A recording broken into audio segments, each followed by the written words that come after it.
صدراعظم شہباز شریف نے ریاض میں سعودی ولی عہد محمد بن سلمان سے ملاقات پر خوشی کا اظہار کیا۔ دونوں رہنماؤں نے تجارتی، سرمایہ کاری اور اقتصادی تعاون بڑھانے پر اتفاق کیا۔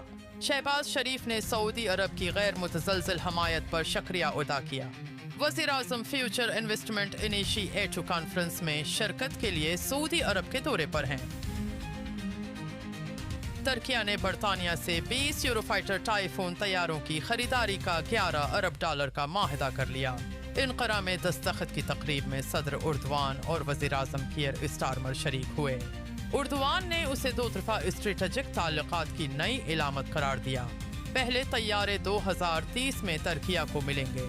ترکی قطر اور عمان سے مزید 24 طیارے خریدنے کا منصوبہ بھی رکھتا ہے۔ لاہور دنیا کا آلودہ ترین شہر قرار، ایئر کوالٹی انڈیکس خطرناک سطح 420 تک پہنچ گیا۔ پنجاب کے دیگر شہروں میں بھی فضا مضر صحت، فیصل آباد 622، ملتان 485، بہاولپور 255 ریکارڈ۔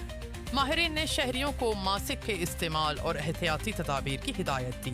IQAir کے مطابق دہلی، ڈھاکہ اور کلکتہ بالترتیب دوسرے، تیسرے اور چوتھے نمبر پر ہیں۔ جنگ بندی کے باوجود اسرائیلی آرمی چیف نے حماس کے خلاف کارروائیاں جاری رکھنے کا اعلان کیا۔